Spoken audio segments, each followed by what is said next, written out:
দেখছেন জেলার সারাদিন জহিতা রয়েছি আপনাদের সঙ্গে। দিল্লির বিস্ফোরণের ঘটনার পর আলিপুরদুয়ারের ভুটান এবং অসম সীমান্ত এলাকায় জারি হয়েছে সর্বোচ্চ সতর্কতা। প্রশাসনের নির্দেশে সোমবার রাত থেকেই সীমান্ত সংলগ্ন এলাকাগুলিতে চলছে বাড়তি নাকা চেকিং এবং নজরদারি। সূত্রের খবর, সীমান্তে প্রবেশ বা প্রস্থান করা প্রতিটি গাড়িতে চলছে তল্লাশি অভিযান। ট্রানজিট যাত্রীদের পরিচয়পত্র এবং নথিপত্র খুঁটিয়ে দেখা হচ্ছে। সন্দেহজনক কোনো ব্যক্তি বা বস্তু চোখে পড়লে করা হচ্ছে জিজ্ঞাসাবাদ। দিল্লিতে বিস্ফোরণের ঘটনার পর বাড়তি সতর্কতা উত্তরবঙ্গের জেলাগুলিতে। বিশেষ করে নজর দেওয়া হচ্ছে ভুটান সীমান্ত ও আসাম সীমান্তগুলি এলাকাতে।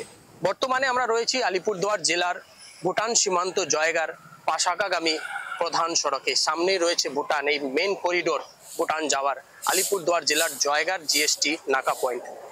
অন্যদিন এই সমস্ত এলাকায় নাকা চেকিং চলে, কিন্তু দিল্লির যে বিস্ফোরণের ঘটনার পর কিন্তু বাড়তি সতর্কতা জারি করা হয়েছে। মোতায়েন করা হয়েছে বিশেষ টিম। বর্তমানে দেখাই যাচ্ছে এখানে গাড়ির তল্লাশি চলছে, জিনিসপত্রের তল্লাশি চলছে। পুলিশ আধিকারিকরা উপস্থিত রয়েছেন, তারা কিন্তু সমস্ত গাড়িগুলির তল্লাশি করছেন। পাশাপাশি মানুষদের যে লগেজ রয়েছে তারও কিন্তু চেক করা হচ্ছে। এর পাশাপাশি আলিপুরদুয়ার জেলার আসাম বাঙ্গাল সীমানা বারোবিশাতেও নাকা পয়েন্ট বসিয়েছে পুলিশ প্রশাসনের তরফে।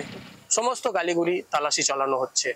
এর পাশাপাশি উত্তর পূর্ব সীমান্ত রেল যে বিভিন্ন রেল স্টেশন রয়েছে সেখানেও কিন্তু বাড়তি সতর্কতা জারি করা হয়েছে।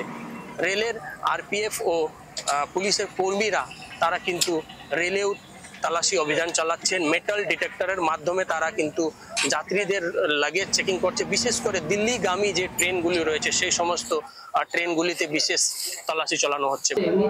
আমাদের রুটিন জায়গাটা হয়, যেহেতু দিল্লির এটা ঘটনাটা হচ্ছে তার জন্য একটু মনে হয় অ্যালার্ট জন্য বেশি ঠিক হচ্ছে। ড্রাইভার বা যারা পুলিশ আছে ওদের মানে ওদেরকেও ব্রিফ করা হয়েছে, যদি ওরাও যদি কোনো ধরনের সাসপেক্টেড কিছু দেখে ওরা আমাদেরকে জানাবে। বর্তমানে কিন্তু আমরা ভুটান সীমান্ত থেকে রয়েছি, এখানেও কিন্তু পুলিশের আধিকারিকরা কোমর বেঁধে কিন্তু ময়দানে নেমেছেন। তারা সমস্ত গাড়িগুলি চেক করছেন, ছোট গাড়ি থেকে শুরু করে বড় গাড়ি সমস্ত কিন্তু তারা খতিয়ে দেখছেন। কড়া নিরাপত্তা চাদরে মুলে ফেলা হয়েছে উত্তরবঙ্গের জেলাগুলিকে। পাশাপাশি ভুটান ও আসাম সীমানাতেও চলছে কড়া নজরদারি। আলিপুরদুয়ার জেলা থেকে অজয় শাহ, কলকাতা টিভি।